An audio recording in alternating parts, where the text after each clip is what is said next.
তাহলে নবীজি কেন বললেন বাল্লেগ না রমাদান, হে আল্লাহ তুমি রমজান পর্যন্ত আমাদের হায়াতটা বাড়িয়ে দাও। এই হাদিসের ব্যাখ্যায় আমি দেখেছি নবীজি এই কারণে বলেছিলেন, কারণ এই 11 মাসের ইবাদত আপনি যতই করেন না কেন এই 1 মাসের সমান কখনো করতে পারবেন না। আপনি এই সমস্ত মাসে যদি একবার সুবহানাল্লাহ বলেন একটা নেকি পাবেন। রমজান সামনে আর কয়দিন আছে মাত্র, এই 13 দিন পরে যে বিশাল রহমত মাগফিরাত নাজাতের মাস ছায়া ফেলছে। রমজানের চাঁদ ওঠার পর পরে একেবারে ঈদের দিনের আগ পর্যন্ত যদি একবারও সুবহানাল্লাহ পড়তে পারেন 70 বার বলার সওয়াব হয়ে যাবে। এই মাসে এখন 2 রাকাত নামাজ পড়লে যা হবে, এই মাসে এখন 70 রাকাত নামাজ পড়লে যা হবে, রমজানে 2 রাকাত নামাজে সেই সওয়াব হবে। নবীজিকে জিবরাইল কথা আগে জানিয়েছিল যে মাসের মর্যাদা এত বেশি এত বেশি এত বেশি। নবীজি এজন্যই বলতেন আল্লাহ আমার হায়াতটা বাড়িয়ে দাও, আমি দুনিয়ার এই হায়াতটাতে এত বেশি নেকির কাজ করতে চাই যেটা দিয়ে আমার জান্নাত পরিপূর্ণ হয়ে যায়। বগুড়াবাসী আমাদেরও টার্গেট আখেরাত। এই জন্য দুনিয়ায় যে কয়দিন বেশি আছি আমার সবচাইতে বড় কাজ হবে আমি আল্লাহর ইবাদত করে আমার জান্নাতের বিশাল ঠিকানা প্রশস্ত করা। জান্নাত যেহেতু কারো জন্য বানানো নেই, আপনি যা করবেন এইটা দিয়ে আপনার জান্নাত বানানো হবে, আপনি যা করবেন এইটা দিয়ে আপনার জাহান্নাম তৈরি করা হবে। রব্বুল আলামিন জানিয়েছেন লাহা সাবাতু আবওয়াব লিকুল্লি বাবিম মিনহুম জুজউম মাকসুম। সূরা নাহাল 14 নম্বর, সূরা হিজরের ভেতরে আছে এটা 14 নম্বর পারার 3 নম্বর পৃষ্ঠার 7 নম্বর লাইনে 44-45 নম্বর আয়াত। হে নবী জাহান্নামের দরজা কিন্তু 7টা। দুনিয়া যে যে ধরনের অপরাধ করবে আল্লাহ তাকে ওই দরজা দিয়ে প্রবেশ করাবে। এখান থেকে আমাদের শিক্ষা নেওয়ার বিষয় এই পৃথিবীতে আমরা যে ধরনের কাজ করছি এই কাজ দিয়ে আল্লাহ জাহান্নামের ওই দরজা আমাদের জন্য বানিয়ে রাখছে, ওইটা দিয়ে আল্লাহ আমাদের প্রবেশ করাবে। আমরা যে ধরনের নেকির কাজ করব ওই কাজ দিয়ে আল্লাহ জাহান্নামের যে 8টা দরজার নাম শুনি না, জাহান্নামের দরজা 8টা না, জান্নাতের দরজা 100টার উপরে। যে ধরনের কাজ করবে দুনিয়ায় মরণের পরে আল্লাহ জান্নাতের ওই দরজা দিয়ে ওই স্তরে আল্লাহ তাকে পৌঁছিয়ে দেবে। এই জন্য আমাদের এখন শিক্ষা নেওয়া লাগবে, যেহেতু রমজান সামনে আসছে, এমন এমন নেকির কাজে আমরা আঞ্জাম দিতে চাই সামনে, এমন কিছু কাজ আমাদের এই ছোট্ট জীবনে করতে চাই। আল্লাহ রাব্বুল আলামিন জান্নাতের সুউচ্চ চূড়া যেটা, দরজা যেটা, বাপ যেটা, ওটা যেন আমাদের জন্য প্রস্তুত করে রাখে। জাতির পিতা হযরত ইব্রাহিম আলাইহিস সালামকে মেরাজে যে নবীজি দেখেছিলেন, বিশ্ব নবী ডাক দিয়ে বললেন হে আমার পিতা, আপনি একটা চিন্তা নিয়ে বসে আছেন কোন কারণে?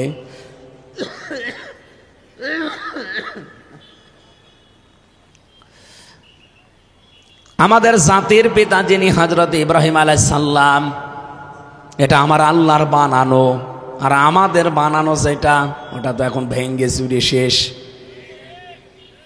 আল্লাহ পাক হযরত ইব্রাহিমকে জাতির পিতা বানিয়েছিলেন। তিনি নবী মুহাম্মদুর রাসূলুল্লাহকে ডাক দিয়ে বললেন হে আমার সন্তান, আমি যে বসে আছি কেন জানো? এই যে জান্নাত দেখতে পাচ্ছ, এই জান্নাতটা ফেরেশতারা বানাচ্ছিল। কেউ 2 তলা 3 তলা 4 তলা বানিয়ে বসে আছে আর কাজ করে না। এই জান্নাতটা যার জন্য বানাচ্ছিল ওই লোকটা আগে ভালো ভালো কাজের আঞ্জাম দিত, নেকির কাজ করত। এই জন্য ফেরেশতাদের হাতে ইট বালি খোয়া এগুলো আসতো, ও জান্নাত বানাতেই থাকতো। কিন্তু লোকটা এখন ভালো কাজ করা ছেড়ে দিয়েছে, এই জন্য ফেরেশতাদের হাতে আর ইটও আসে না, বালিও আসে না। কি দিয়ে ফেরেশতারা জান্নাত বানাবে? দেখো বসে আছে। তোমার উম্মতদেরকে ফিরে যে বলবে জান্নাতের মাটি কিন্তু বড় উর্বর, দুনিয়ায় সেই কয়দিন হায়াত আছে তারা যেন এমন এমন কাজ করে যে তাদের জান্নাতটা যেন কমপ্লিট থাকে। বলেন সুবহানাল্লাহ। বগুড়াবাসী, এমন কোনো কাজ যদি আমরা করে যাই যে একতলা হওয়ার পরে লিনটেন পর্যন্ত উঠে বসে আছে, আমার আর কাজ কারবার নেই, আমি ভালো কাজে আঞ্জাম দিতে পারি নাই, মরে গেলাম, আল্লাহ যদি জান্নাত আমারে দেয়ও যে দেখবেন একতলা হয়ে আছে আর একতলা ছাদ নেই, ভালো লাগবে? যেহেতু চোখ বন্ধ হওয়ার পরে আর কোনো ভালো কাজ করার সুযোগ, আরো জোরে বলেন।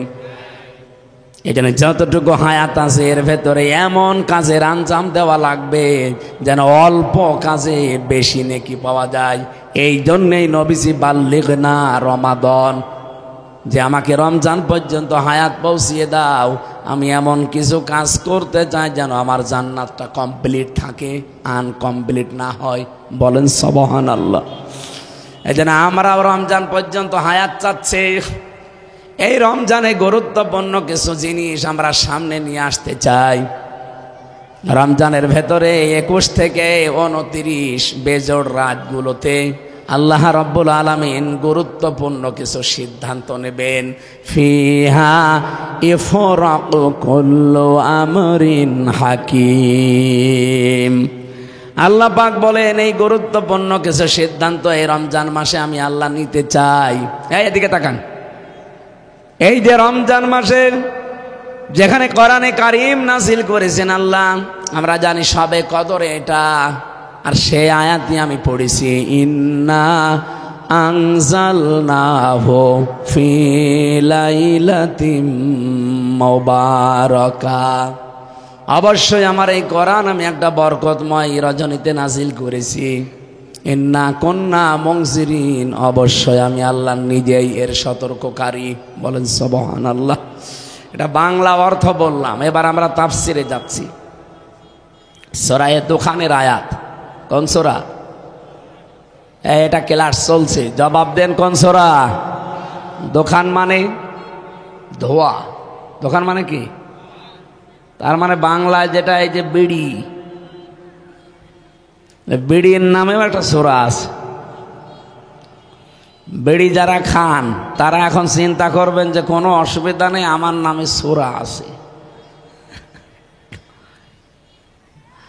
সূরা দোকানের ভেতরে 3 এবং 4 নাম্বার আয়াতে আল্লাহ প্রথমে কোরআনে কারীমের কিছু মর্যাদার কথা তুলে ধরেছেন। হামিমুল কিতাবিল মুবিন। হামিম এটা নবীজির নাম, কোন তাফসিরে আছে। অল কিতাবিল মুবিন, স্পষ্ট কিতাব, এর কসম আল্লাহ দিয়ে জানিয়েছেন ইন্না আনজালনাহু, অবশ্যই আমি আল্লাহ এটা নাজিল করেছি। তাহলে এটা নাজিল কর্তাকে, আরো জোরে বলে। কোরআনে কারীমের 6666টি আয়াত এটা প্রসিদ্ধ, 6236টি আয়াত এটা বিশুদ্ধ। দুইটাই ঠিক আছে। এই যে 6666টি আয়াত এটা দুনিয়ায় তৈরি হয়েছে। আপনারা ঘুমাচ্ছে, এটা দুনিয়ায় তৈরি হয়েছে। আল্লাহ বলেন এটা আমি নাজিল করেছি। তার মানে নাজিল হয় কোথা থেকে? উপর থেকে। এই যে লোহা দেখতে পান, এই লোহাও কিন্তু দুনিয়ায় তৈরি হয়নি, লোহাও আল্লাহ নাজিল করেছেন। আমাদের ভেতরে যেটা নড়াচড়া করছে এর নাম রুহু। এর নাম কি? এর রুহু তৈরি হয়েছে কোথায়? জগতে। এই দুনিয়াতে রুহু তৈরি হয় না। এই পৃথিবীর যা যা এখানে তৈরি হয় তার খাবারও এখানে আল্লাহ উৎপাদন করে দিয়েছেন। আমাদের শরীরটা যেহেতু বানানো হয়েছে মাটির নির্যাস দিয়ে, এই জন্যে মাটির ভেতর থেকে সব খাবার এই শরীরের জন্য প্রযোজ্য। কিন্তু রুহ, লোহা, কোরআনে কারীম, এই যে বৃষ্টির যে পানি নাজিল হয়, এগুলো কিন্তু দুনিয়ায় একটাও তৈরি হয় না, সব তৈরি হয় আকাশ থেকে, ওখান থেকে পড়ে। এই জন্য এখানকার যা কিছু লাগবে সব আসমান থেকে আল্লাহ পাঠিয়েছেন। রুহের কোনো খাবার আপনি দুনিয়াতে পাবেন না। রুহের যত খাবার আছে, শরীরের খাবারের জন্য মাটি দরকার, মাটির ভেতরে উৎপন্ন ফসল আদি দরকার, ফল ফলাদি দরকার। মাটির ভেতরে যা তৈরি হয় সেগুলো দিয়ে আপনি শরীর ডেভেলপ করতে পারবেন, কিন্তু রূহ এইটাকে যদি কেউ উৎকর্ষতায় নিয়ে যেতে চায়, রূহকে যদি কেউ শক্তিশালী করতে চায় শরীরের মতো, রূহকে যদি সঠাম বানাতে চায়, মাস্ট বি তাকে আসমানের খাবার খাওয়া লাগবে। রব্বুল আলামিন বলেন রূহুর খাবার হচ্ছে আমার কোরআন, কারণ কোরআন ও আসমানের রূহ। আরো জোরে বলেন। কোরআনে কারিম এই জন্য জানিয়েছেন ইন্না আনজালনাহু ফি লাইলাতিন মুবারাকাহ, অবশ্যই আমি আল্লাহ এই কোরআনে কারিম নাজিল করেছি একটা বরকতময় রজনীতে। এই ফি লাইলাতিন মুবারাকার ব্যাখ্যায় আমি তাফসিরে ফি জিলালিল কোরআন দেখেছিলাম। মুফাসসির জানিয়েছেন আল্লাহ রাব্বুল আলামিন এই বরকতময় রজনী যেদিন কোরআনে কারিম নাজিল হয়, ওই দিন তিনি এই পৃথিবীর প্রথম আসমানে একটা বিশেষ নজর তার সৃষ্টি জগতের উপরে দেয়। একটু খেয়াল করেন, এমনি আল্লাহর নজর আমাদের উপরে দেওয়া আছে, কিন্তু লাইলাতুল কদর যেটা বলা হয় সবে কদরের রাত, এই কদরের রাতে আমার আল্লাহ যেদিন কোরআন নাজিল করেছিলেন ইন্না আনজালনাহু ফি লাইলাতিল কদর ওমা আদরাকা মা লাইলাতুল কদর লাইলাতুল কদরি খায়রুম মিন আলফি শাহর তানাজ্জালুল মালাইকাতু ওয়ার রূহু ফিহা বিইذনি রাব্বিহিম মিন কুল্লি আমরিন সালাম হিয়া হাত্তা মাতলাইল ফাজর। আল্লাহ একটা বিশেষ নজর দিয়ে রাখেন, লক্ষ লক্ষ ফেরেশতা পাঠিয়ে দেন, তারা আল্লাহর ইবাদত যারা করে তাদের সাথে মুআনাকা করেন, মুসাফা করেন, তাদের জন্য মাগফিরাতের দোয়া করেন। এখন আমরা বাংলাদেশে একটা ভ্রান্ত ধারণা নিয়ে আসি, অনেকেই মনে করি ইবাদত মানে লাইলাতুল কদর আসবে, লাইলাতুল মেরাজ আসবে, লাইলাতুল বরাত আসবে, আর আমরা নামাজে দাঁড়িয়ে বিশাল বিশাল নামাজ পড়ব, 2 রাকাত 2 রাকাত করে 1000 রাকাত নামাজ শেষ করে ফেলবো না। ফেরেশতারা এসে দেখে কোন লোকটা আল্লাহর ইবাদতে লিপ্ত আছে। ইবাদত মানেই শুধু নামাজ পড়া, রোজা রাখা, কোরআন পড়া, তাসবিহ পড়া না। এ পৃথিবীর সর্বশ্রেষ্ঠ ইবাদত হচ্ছে আপনি মানুষ হয়ে মানুষের উপকার করবেন। কি কথা বলেন? কুনতুম খায়রা উম্মাতিন উখরিজাত লিন-নাস তা'মুরুনা বিল মা'রুফ ওয়া তানহাউনা আনিল মুনকার ওয়া তু'মিনুনা বিল্লাহ। সূরা আলে ইমরানের 110 নম্বর আয়াতে আল্লাহ বলেন, তোমরাই শ্রেষ্ঠ জাতি, শ্রেষ্ঠ উম্মাত, মানুষের কল্যাণের জন্য আমি আল্লাহ তোমাদেরকে বের করেছি। তাহলে আমাদের শ্রেষ্ঠত্বের প্রমাণ হচ্ছে আমার দ্বারা যেন মানুষের কল্যাণ হয়। আর আমরা এমন মানুষ, আমাদের দ্বারা মানুষের কল্যাণ হওয়া দূরের কথা আরো অকল্যাণ হয়। এ 15.5 বছরে আমার দ্বারা এমন এমন মানুষ জেল খেটেছে যার জীবনে থানার বারান্দায়ও যাওয়া লাগে না। এই কথা বলে না কেন?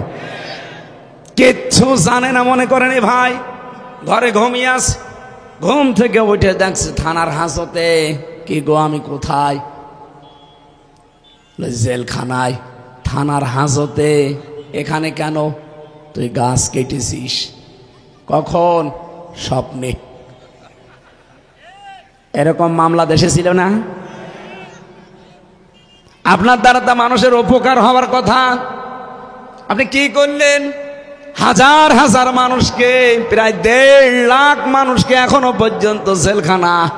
এই 15 বছরে আমার মনে হয় যারাই জেলে ছিল অধিকাংশগুলোই মিথ্যা আর বানানো মামলায়।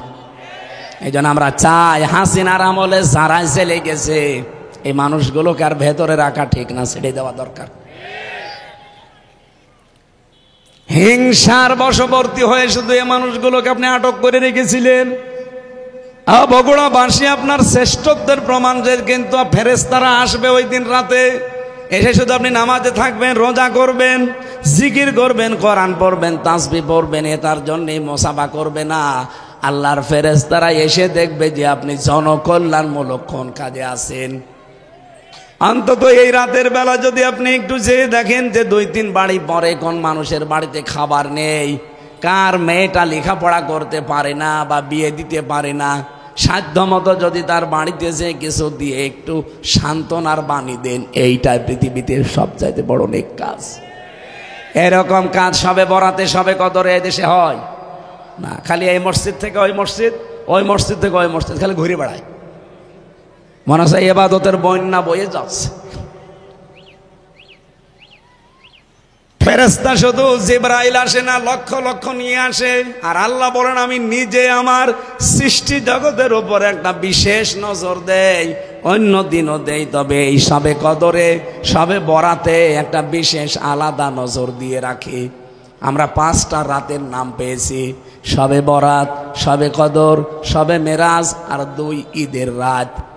এই 5 রাতে আল্লাহ একেবারে প্রথম আসমানে আসে, ডাক দিয়ে বলে দেখো যারা ট্যাক্স তোলে না, সরকারের লোকজন যখন ট্যাক্স তোলে, ট্যাক্স দেওয়া হয়ে গেলে একটা কাগজ আপনাকে হাতে ধরিয়ে দেয় যে আপনার ট্যাক্স পরিশোধ হয়ে গেছে। আপনি যখন একটা মাস রোজা রাখবেন, হক আদায় করে, ঈদের দিন আমার ফেরেশতারা এসে আপনাকে একটা টোকেন ধরিয়ে দেবে যে আল্লাহর বান্দা, তোমাকে আল্লাহ জাহান্নাম থেকে মুক্তির একটা সনদ দিয়ে দিয়েছে। রব্বুল আলামিন বলেন আমি একটা বিশেষ নজর দেই। কি বলি জানো? এ নজরে আমার বান্দাদেরকে আমি ডাকতে থাকি, আসো। যদি কারো অপরাধ থাকে আমার কাছে বলো, অপরাধগুলো আমি আল্লাহ ক্ষমা করে দেব। কিন্তু যদি বান্দার কাছে কোনো অপরাধী থাকো, আমার কাছে মাফ চাওয়ার দরকার নেই, আগে ওই বান্দার কাছে স্বীকার করে আসো।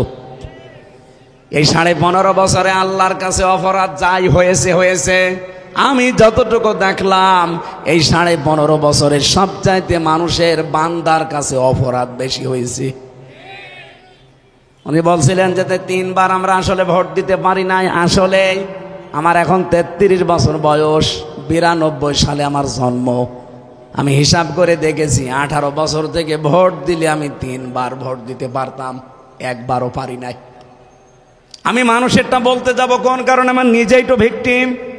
তার মানে 3 বার আমি যদি না পারি, পেরেছে কে? একবার তো একবারে 154 জন হয়ে গেলেন, আর একবার রাতের ভোট দিনে করে ফেললেন। এই কথা বলেন না কেন? ভোটটা কিন্তু আমার অধিকার ছিল, আমার হক ছিল, আপনি আমাকে দিতে দিলেন না। এটা রাতের ভোট যে দিনে হয়েছে এর প্রমাণ আমার সাথে এক ওসি ছিল, ওই যে নুসরাত হত্যা মামলার ওসি। উনি একদিন আমারে ফাঁসির কন্ডেম সেলের ভেতরে এসে আমারে বলছো, হুজুর আপনি জেলে এসেছেন, আমি খুব খুশি হয়েছি। কেন আপনি খুশি হয়েছেন কোন কারণে? আমি জেলে পয়সা মরছি আর আপনি খুশি না? বলছে বাইরে আপনার ওয়াজ শুনতাম কিন্তু কাছে যেতে পারতাম না, আজকে একেবারে সরাসরি 2 জন এক জায়গায়, এই জন্য আপনি খুশি। কেন, কি প্রশ্ন করবেন বলেন? বলছে এই যে নির্বাচন গেল, আমি বাইরে ছিলাম, সারা রাত আমি কিন্তু আমার লোকজন দিয়ে ভোট কেটেছিলাম। ফজরের আজান দিলে বাক্সগুলো জায়গা মতো পাঠিয়ে দিয়েছি। এরপর আমি গোসল করলাম, ওযু করলাম, তওবার নামাজ পড়লাম 2 রাকাত। এবার বললাম আস্তাগফিরুল্লাহ। বলছে আমার এই তাওবা কি হয়েছে? বললাম না, আপনি তো আল্লাহর কাছে অপরাধ করেন না যে আস্তাগফিরুল্লাহ পড়েন, আপনি অপরাধ করেছেন হামজার কাছে। এরকম একটা এমপি বানাতে 2.5 লাখ 3 লাখ 4 লাখ হামজা লাগে। হ্যাঁ, কথা বলেন না কেন? এই কাহালু আর কোন থানা মিলে? নন্দীগ্রাম। এই 2 আসন 2 থানা মিলে যারা বসবাস করে 4 লাখ তো হবে কমপক্ষে ওনার এমপি বানাতে। এই 4 লাখ মানুষ ওনারে ভোট দেওয়া লাগবে। কথা বলছে না কেন? আর আপনি নিজেই সব রাতের বেলা ভরে নিলেন, আমাদের কোনো গুরুত্ব নেই আপনার কাছে। আপনি আস্তাগফিরুল্লাহ মাফ হবে না আপনার, আপনি যতক্ষণ পর্যন্ত এই 4 লাখ হামসার কাছে সে মাফ না চাবেন। কিন্তু দুঃখের বিষয়, আপনি তো 8 বছর জেল, আপনি 8 বছর পরে বেরিয়ে দেখবেন মাফ চাবেন না। অনেক হামজায় 8 বছরে মরে গেছে, আপনি তাদের কাছে মাফ চাবেন কি করে? সুতরাং একটা জালেমাকে টিকিয়ে রাখতে গিয়ে এদেশের বহু মানুষের আখেরাত নষ্ট হয়ে গেছে। কথা বলেন না কেন? আগামীতে কারো আখেরাত যেন নষ্ট না হয়।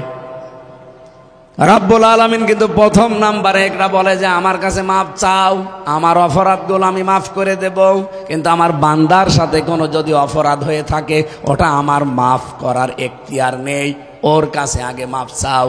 তার মানে 15.5 বছরে কত মানুষের কপালে আগুন লেগেছে আপনি বলেন। যার জন্য যা করলেন তারা তো ঠিকই পালিয়ে এখন আরামে আছে।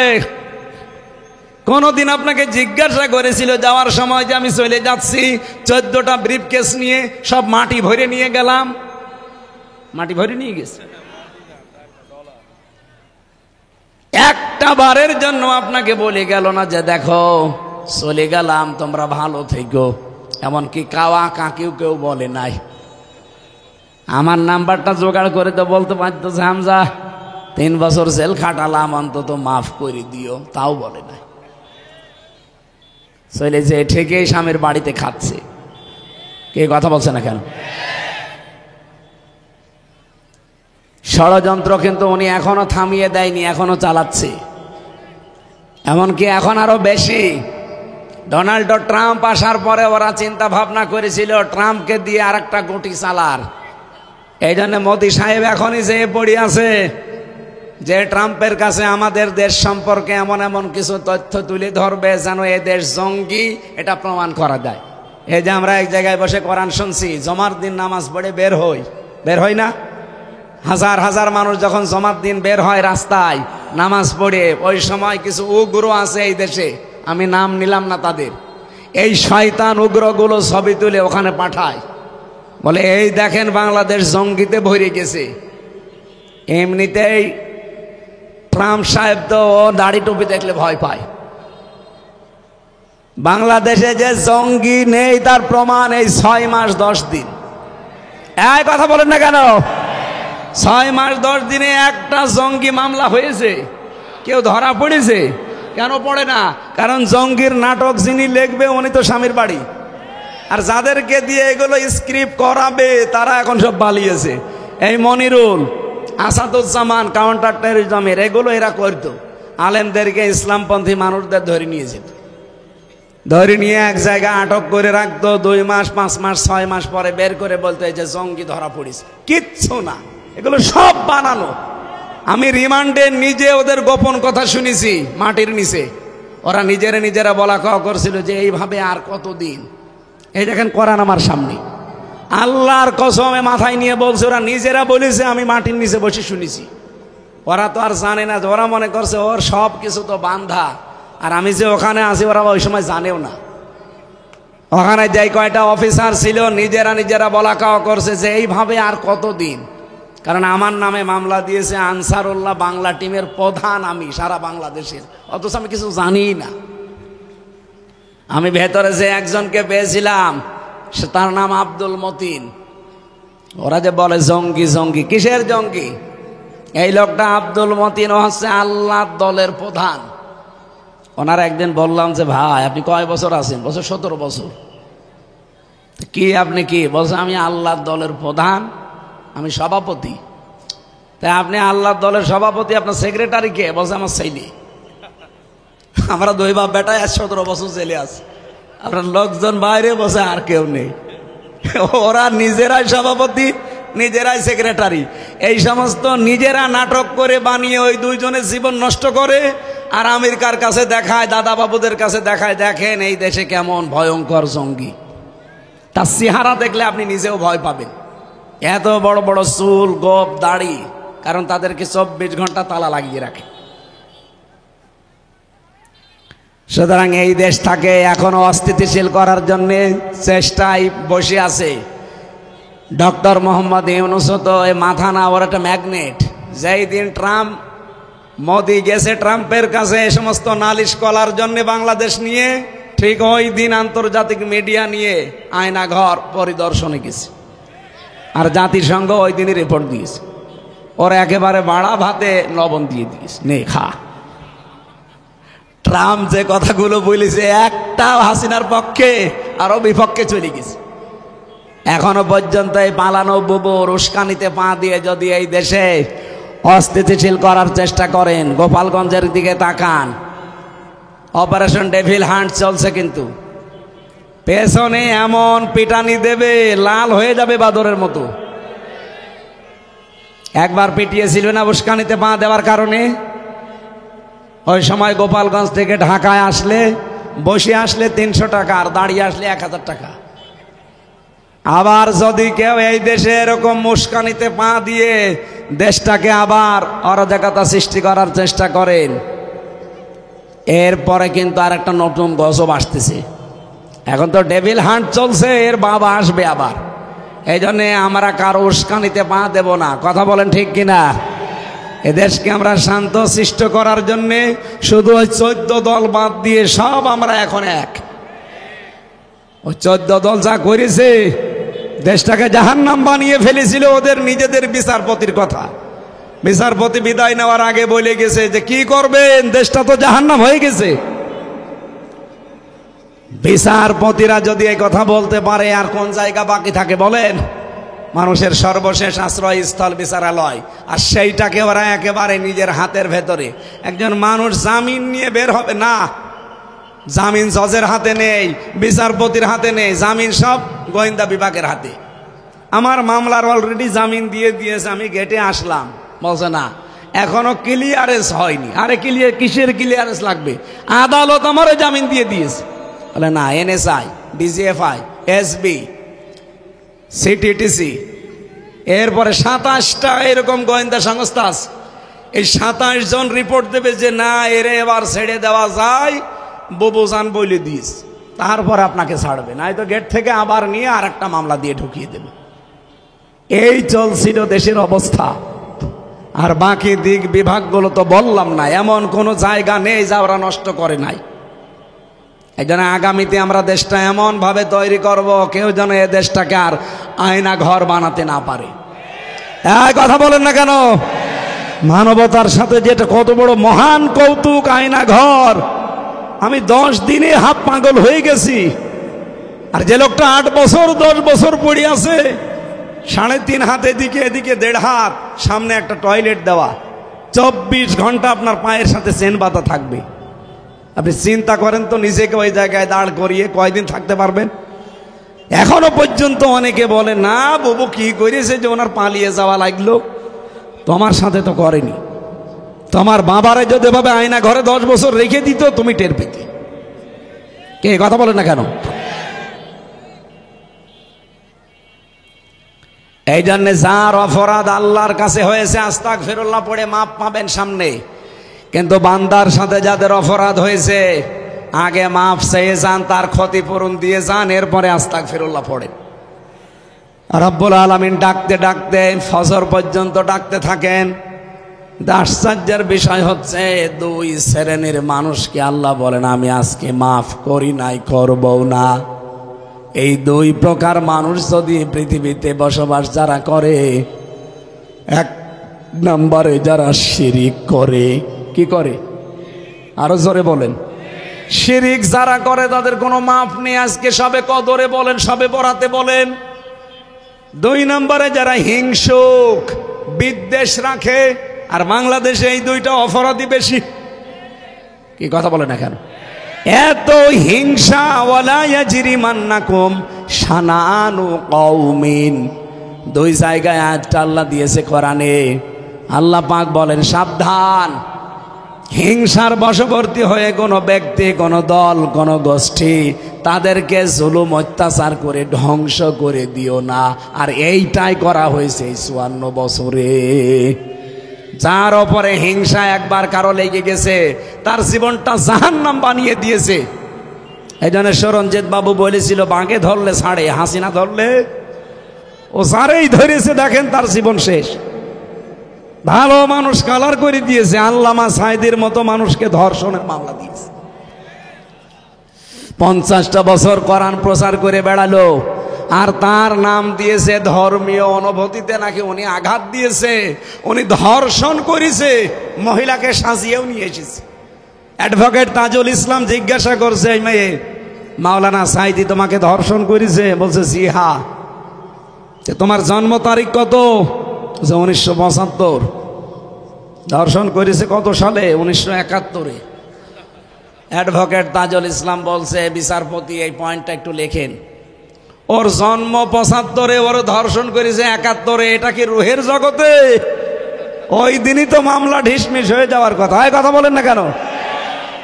অথচ না, এইটাই জিয়ে রেখে 13টা বছর তাকে ফাঁসির কন্ডেম সেলের ভেতরে রেখে এই যে শেষে ইমাম আবু হানিফার মতো বিষ প্রয়োগ করে মেরে ফেলল। বাংলাদেশের মানুষ যদি আপনাকে মাফ করে দেয়, যাদেরকে গুম করে রেখেছিলেন 1700 মানুষ, বিশেষ করে আয়না ঘরে, এদের পরিবার জীবনও আপনাকে মাফ করবে না। আমি আমার নিজেরটা বলছি, আমার সবাই মাফ করে দিলেও আমার এই মেয়েটা আপনাকে মাফ করবে না। 1 বছর ওরে রেখে গিয়েছিলাম, 3টা বছর আমি জীবনে ওরে আর দেখতে পারলাম না। আমার 3 বছরে যদি অবস্থা হয় যে মানুষগুলো 8 বছর 10 বছর 14 বছর কেটে গেছে মাটির নিচে, আপনি বলেন তো তার পরিবার জীবনে আপনাকে মাফ করবে? আপনি আস্তাগফিরুল্লাহ, কিসের আস্তাগফিরুল্লাহ পড়বেন সামনে? এই জন্য অপরাধ যার কাছে, তার কাছে অন্তত ক্ষমা চেয়ে নেন। তার ক্ষতিপূরণ হয়েছে 15.5 বছরে, যা ক্ষতিপূরণ দেন যদি বাঁচতে চান, নয়তো আপনার জীবনও মাফ হবে না। 2 নম্বরে হিংসা যাদের আছে, হিংসা মুক্ত অন্তর তৈরি করা লাগবে সামনে। আমরা অনেকে এখন ওই হিংসায় আছি, আমার হোক, মোশাররফ ভাই যেন না হয়, না আমার হচ্ছে হোক, ওই ভাইয়েরও হোক। আপনার অসুবিধা কি? কারণ আপনিও এখানে থাকবেন না, আমিও থাকবো না। কি কথা বলেন না কেন? এখানে যারা বসে আছেন 100 বছর পরে এখানে কেউ থাকবেন? নতুন মানুষ এসে এই জায়গাটা চাষ করে খাবে। আমরা সব মাটির নিচের বাসিন্দা। তা আমার কি দরকার একটা মানুষের সাথে হিংসা করে কিছু ভালো কাজ যাই করি ওগুলো আগুন লাগিয়ে পুড়িয়ে দেওয়ার? নবীজি বলেন, যাদের ভেতরে হিংসা, এদের নেকির কাজগুলো এমন ভাবে পুড়ে ধ্বংস হয়ে যায়, কাঠে আগুন লাগালে কাঠ যেমন ধ্বংস হয়ে যায়। আর এটা সবচাইতে বেশি আমার মনে হয় বাংলাদেশে, মেয়েদের ভেতরে আরো বেশি। এই কথা বলেন না কেন? সম্মানিত মা মরে না, হিংসা বিদ্বেষ এটা দূর করা লাগবে। 2 নম্বরে শিরিক, শিরিককারী যারা, এদেরকে আমার আল্লাহ এই সবে কদরে, সবে বরাতেও মাফ করেননি, করবেনও না। এই জন্য শিরিক যেন এই দেশে না থাকে ভাই। শিরিক বিল জাত, শিরিক বিল সিফাত, শিরিক বিল ইখতিয়ারা, শিরিক বিল হুকুক, 120 প্রকার আসে। আমরা সামারাইজ করে এক কথায় জবাব দিচ্ছি। এইদিকে তাকান, আল্লাহ যেটা পারে ওইটা অন্য কেউ পারে, এই বিশ্বাস করার নাম শিরিক। আর শিরিক যারা করে তারা মুশরিক। আর মুশরিক মরে গেলে বিনা হিসাবে, বিনা বিচারে জাহান্নামে। এ পর্যন্ত বুঝেছেন? বলেন বলেন। তাহলে শিরিক এখন থেকে মুক্ত হওয়া লাগবে না। শিরিকের এক কথায় জবাব কি? আল্লাহ যেটা পারে ওটা অন্য কেউ পারে, এই বিশ্বাস করার নাম কি? সন্তান দিতে পারে কে? আরো জোরে। অন্য কেউ পারে না, কিছু বাবা পারে, কিছু হুজুর পারে। সেদিন ময়মনসিংহে এক লোক এসে আমার বলছে, আমার শুধু মেয়ে হয়, এই আপেলটা পড়িয়ে দিন। আমি কি দিয়ে পড়বো? সূরা ফাতিহা পড়ছি। লোকটা আমার কানের কাছে মুখ নিয়ে বলছে, হুজুর এমন আপেল পড়বেন যেন ছেলে হয়। আমি কি ডাউনলোড করে নিয়ে আসবো ছেলে? আপেল ফেলে দিলাম। হুজুর আপেল ফেলে দিলেন মানে? ফেলে দেবো না, করবো কি? তুমি আমার কানের কাছে মুখ নিয়ে বলো যে এমন আপেল পড়বেন যেন বারবার মেয়ে হয়, এবার যেন ছেলে হয়। আপেল পড়ে যদি ছেলে হইতো ওতে আমার 3টা মেয়ে হইতো না। আমি ম্যাডামরে শুধু আপেল পড়ে খাওয়াতাম। এখনো পর্যন্ত অনেকের এই বিশ্বাস আছে না? অথচ আমাদের জাতির পিতা আমাদের শিখিয়েছেন, বিয়ের পরে 86 বছর পার হয়ে গেছে, তারপরও কোনো মাজারে কোনো বাবার কাছে গিয়েছে? তিনি বলেছিলেন, রব্বি হাবলি মিনাস সালিহিন, হে আল্লাহ আমাকে একটা নেককার সন্তান দান করো। কয় বছর বলেছিলেন? 86। বলেন বলেন। একটা নবী মানুষ, তাও যেমন তেমন নবী না, পাওয়ারফুল নবী। তিনি বিয়ের পরে 86 বছর দোয়া করার পরে আল্লাহ জবাব দিলেন, ফাবাশশারনাহু বিগুলামিন হালিম, তোমাকে আমি ধৈর্যশীল সন্তানের সুসংবাদ দিলাম। নবীর দোয়া বিয়ের পরে যদি 86 বছর পরে কবুল হয়, আর আমাদের 2-4 বছরে আমরা হতাশ হয়ে পড়বো। মানে কোনো বাবার কাছে, কোনো মাজারে, কোনো কবরে, কোনো পীরের কাছে কোনো তাবিজ পড়া, আপেল পড়ায় হবে না। সন্তান দিতে পারে কে? যদি না হয় না হবে, কারণ উনি আমাকে না দিয়েই খুশি। 2 নম্বরে এ জমিন বানিয়েছে কে? আইন চলবে কার? আলা আলাহুল খলকু ওয়াল আমরু। এ জমিন যার, বিধান তার। সুতরাং আল্লাহর আইনের বিপরীতে কোনো আইন এই দেশে যদি চলে তাহলে শিরিক। এক কথা বলেন না কেন? নাকি আবার আপনার জায়গা মতো লেগে যাচ্ছে? আমি বলেছিলাম আল্লাহ যেটা পারে ওটা অন্য কেউ পারে না। আইন দিতে পারে কে? ডক্টর কামালের বানানো এই 54 বছরের আইন কি করেছে? চোর চুরি করে জেলে যায়, ডাকাত হয়, ডাকাত যায়, খুনি হয়। এমনকি আমার নিচতলায় ছিল সে গাঁজাখোর, ওরে ধরে জেলে দিয়েছে। ও ভেতরে যে গাঁজার গাছ লাগিয়েছে। জেলার যে বলছে তুই গাঁজার গাছ লাগালি, বলছে আমি ওই যে আদালতে গিয়েছিলাম হাজিরা দিতে মামলার, আর আমার তো হিতাকাঙ্ক্ষী আছে বাইরে, তারা আমার এই বীজগুলো দিয়েছিল। আমি এই মুখের ভেতরে এই জায়গায় রেখেছিলাম টোপলা করে। মেশিংয়ে দিয়েছে কিন্তু মেশিংয়ে ওঠে নাই, স্ক্যানে ধরা পড়ে নাই। আমি ভেতরে চলে এসে গাজার গাছে যে টবের ভেতরে লাগিয়েছি, স্যার দেখেন কত বড় হয়েছে। ডক্টর কামালের তৈরি করা সংবিধান দিয়ে গাঁজাখোর গাজার গাছ লাগায়। চোর যে 3 মাস পরে ডাকাত হয়, ডাকাত যে 10 বছর পরে মার্ডার মামলার আসামি হয়। এ কথা বলেন না কেন? আর এর ভেতরে আল্লাহ 500 আইন দিয়েছেন। যেহেতু জমিন যার, আইন চলবে তার। সামনে 500 আইন সংসদে কায়েম করে দেন, বাংলাদেশটা মিনি জান্নাত হয়ে যাবে ইনশাআল্লাহ। রমজান মাসে আল্লাহ কোরআন নাজিল করে নাম দিয়েছিলেন আল ফুরকান। ফুরকান মানে সংবিধান। ফুরকান মানে কি? ফুরকান নামে একটা সূরাও কোরআনে আছে, সংবিধান নামে। এর 77টা আয়াত আছে, 73টা ধারা আছে। বাংলাদেশে আগামীর সংসদ কায়েম হবে যদি এই সংসদ নামে, সংবিধান নামে সূরাটার 73টা ধারা 17 বার আপনি পরিবর্তন করলেন বাংলাদেশের সংবিধান, এই 54 বছরে কিচ্ছু হয়নি। আর এটা পরিবর্তনও করা লাগবে না। একবার এই 73টা ধারা কায়েম করে দেন, বাংলাদেশটা আমরা আল্লাহর কসম মিনি জান্নাত হয়ে যাবে। আর আমরা সেইটাই সামনে দেখব এবং দেখাবো ইনশাআল্লাহ। আল্লাহুম্মা আমিন। লা ইলাহা ইল্লা আনতা সুবহানাকা ইন্নী কুনতু মিনাজ জালিমিন। আল্লাহুম্মা ইগফিরলি ওয়ারহামনি ওয়াহদিনি ওয়াফিনি ওয়ারযুকনি ইয়া রাব্বাল আলামিন। রব্বুল আলামিন, বগুড়া জেলার কাহালো আড়লার আলিম মাদ্রাসা ময়দানের দিকে তাকাও। তোমার বান্দা বান্দিরা মিলে জান্নাতের এই সুন্দর বাগান সাজিয়েছে। তুমি যে 2 প্রকার মানুষকে মাফ করবে না এই রমজানেও আমরা শুনেছি। এই শিরিক মুক্ত আমল আর অহংকার হিংসা মুক্ত ঈমান আমাদের গঠন করার তৌফিক দাও। এখানে যত মানুষ আমরা বসে আছি, আমরা যেন মুশরিক হয়ে মারা না যায়, আমাদেরকে বাঁচাও। হিংসা বিদ্বেষ আমাদের অন্তর থেকে দূর করে দাও। আমাদের মনটা তুমি মুহাম্মদুর রাসূলুল্লাহর মতো পবিত্র বানিয়ে দাও। মাহফিলের সম্মানিত সভাপতি আমার আরাফাতের ভাই আলহাজ মাহবুর মণ্ডল কবুল করে নাও। প্রধান অতিথি আল্লাহ তাআলা বগুড়ার সন্তান আলহাজ মোশাররফ হোসেন তুমি মঞ্জুর করো। তার মা বাবাকে মাফ করে দাও। রব্বুল আলামিন তার স্ত্রী পুত্র সন্তান আদি যেগুলো দিয়েছো কবুল করো। এ মাহফিলের বিশেষ অতিথি অধ্যক্ষ তায়েব আলী সহ যত আলেম এখানে এসেছে, আলেমদেরকে আলেম হিসাবে মঞ্জুর করে নাও। মাওলানা আব্দুল বারী রশিদি হোসাইন মাহফুজ আমার বিশ্ববিদ্যালয়ের বড় ভাই, কত মানুষ এখানে আমিন আমিন করছি। যার জীবনে সেটা প্রয়োজন আছে আল্লাহ তুমি সামনে রমজানের ওসিলায় পূরণ করে দাও। রমজানের হক আদায় করে রোজাগুলো পালন করার তৌফিক দাও।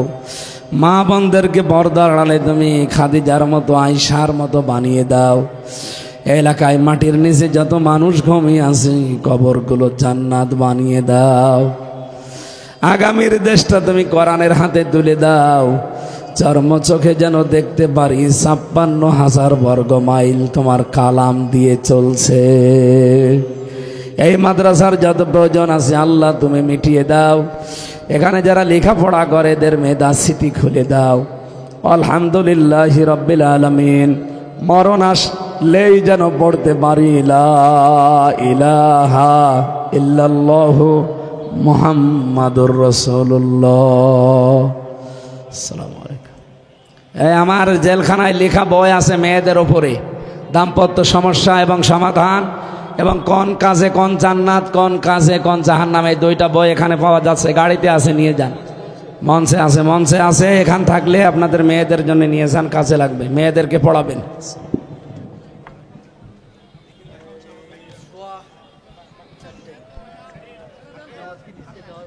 নামাজ তো এখানেই হবে।